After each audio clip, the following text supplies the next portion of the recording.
Hey everyone, welcome back to the channel. It's archery bow season in Arkansas, and I thought it would be an interesting topic to address compound bows. And most importantly, compound bows for people like myself who are a bit handicapped and can't normally pull back a regular bow. I have a solution. A few years ago, I had 3 herniated discs in my neck, and I had to stop my career, had to actually change careers and actually go out and have surgery and have a very special kind of fusion done on those discs. And it limited what I could do. I could no longer pick up 50-pound bags of oil dry and 5-gallon pails of hydraulic fluid and 100-pound sacks of this and that and whatever. And unfortunately, I couldn't play golf, and I could not pull back a regular bow, a recurve. And you see my recurve right up there above us. It's a 40-pound bow, and I just could no longer pull it back. And I couldn't pull back a compound bow for sure.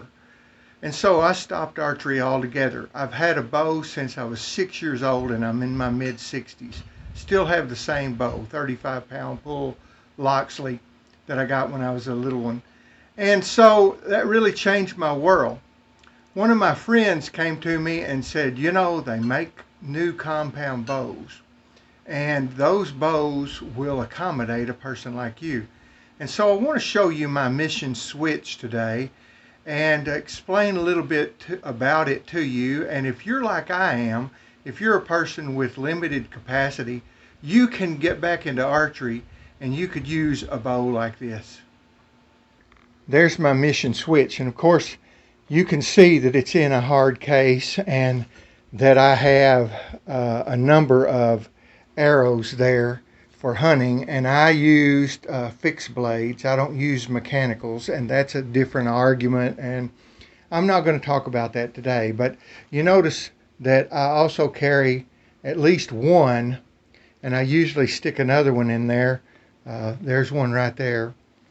Practice arrow, so that whenever I get up to the hunting field, I can set up a target and I can do some last minute target practice to make sure that everything's working well. But I have, as you can see, I have a range finder. I've added a sight, because these bows don't come with sights, and I've added a whisker biscuit arrow rest. I've even added some limb saver dampeners right there, and I don't know if you can see them very well or not, but I've added what we call monkey tails, string silencers on it, and I have a peep sight and a kisser button. And I use, and let's see if I can find it, if it's in here. Here's my quiver, and there's my arm guard. Well, here we go. The release that I use is a thumb release, and some people use a release that attaches around your wrist and is a trigger activated release. And some people actually even shoot with the 3 fingers in the old glove style, like we did whenever we shot traditional archery. But I use this thumb release, and it has a movable head, and I really like that. And the reason that I like it is because, look, I can use all 4 fingers to pull, and that gives me more leverage as a person with limited capacity. Now, one of the important things that I want to talk to you about this, let me get my paper here so that I can tell you, this mission switch is this. It's a pretty fast bow. It's 305 feet per second. But the interesting thing about this is it's adjustable. You can have a draw weight from 11 pounds to up to 70 pounds, depending upon your draw length. And my draw length is 30 inches, 29 and a half to 30 inches. And it can be adjusted from as low as 34 to as high as 70 with that draw length. And so I have mine set at between 40 and 45 pounds, right at 45 pounds. And I started out with the 34 whenever I first started because I just could not pull that much back. And what I began to notice was I was shaking, and so my friend realized I didn't have enough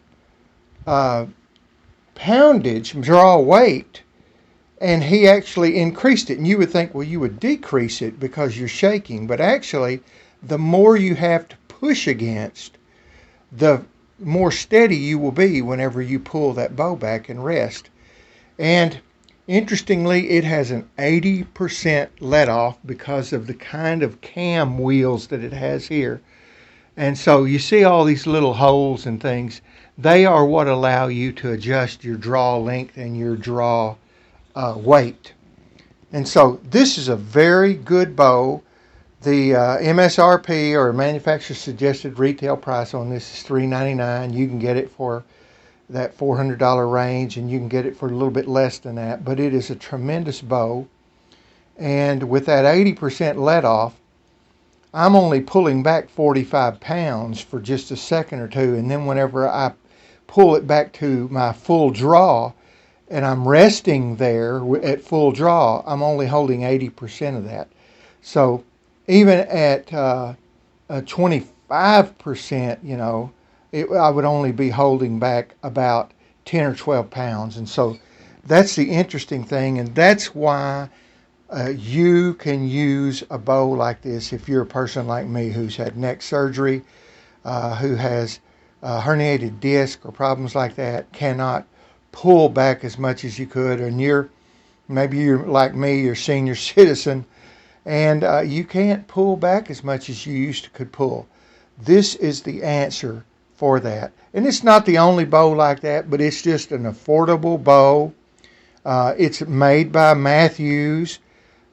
Mission is their value line or lower price line, and it is a good quality bow. And you notice that I pointed out already that I have a rangefinder. You really need one of those because when you're out there in the stand, or if you're up in a ladder tree stand or something like that, the distances to deer and other big game to you are deceiving. In fact, year before last, I shot right over the back of a yearling buck. I was going to take a young buck that year, and it came right up to me. It was about 10 yards from me, and I thought it was like 20, and I put the 20-yard peg on it, and I shot right over its back and never touched it. And so you need a rangefinder like that to give you an idea of really how far they are, because that really, I was up in a ladder tree stand only about 12 foot high, but it just really did something to my eyes and my perception, and you don't really know, and so you want to be sure and figure those things out. Another thing that I've learned since then is I can lay some logs down out there, some tree limbs and things like that, and mark my 10-yard, 20-yard, and 30-yard, and just a little past that. I don't shoot anything past 30 any longer because I've found that that's where my skill level begins to wane. If I start shooting beyond 30 yards, I don't hit as well, and so I want to make sure that I can hit, make sure that I'm accurate with my target. So I'll take this out, take it outside, and show you a little bit more about it and actually shoot the bow. Oh, by the way, before I go outside, I want to show you this. I use my wife's cooking scales, and I shoot 100 grain broadhead, and I shoot 100 grain field points.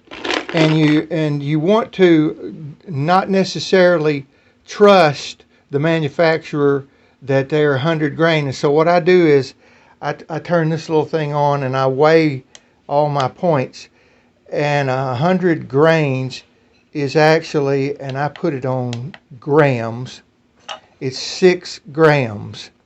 And you see that that's 6 right there. And so my,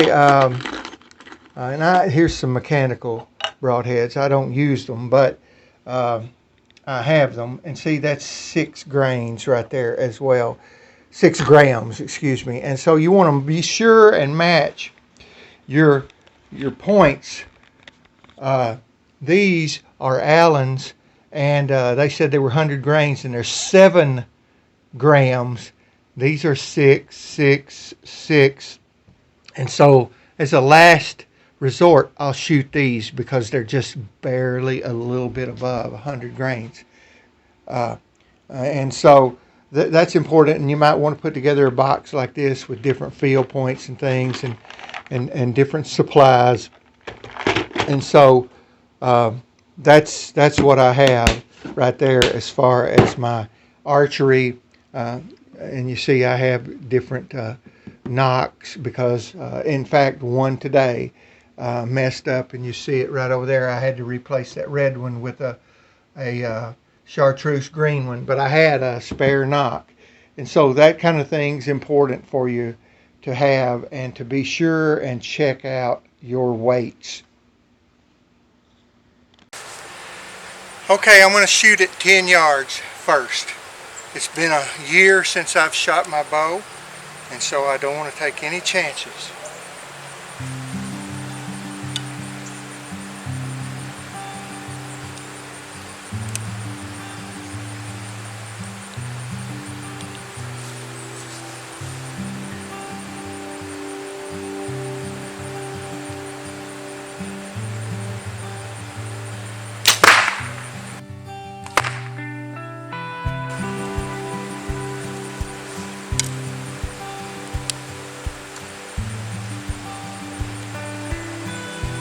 Notice I draw back slowly, put the kisser button in the corner of my mouth,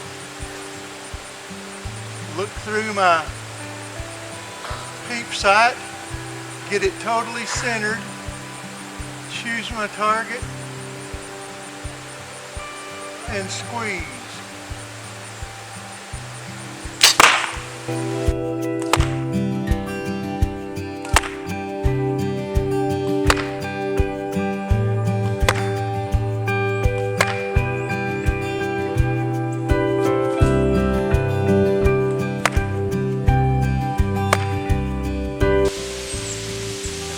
Better, still low and to the right, which is why you need to practice.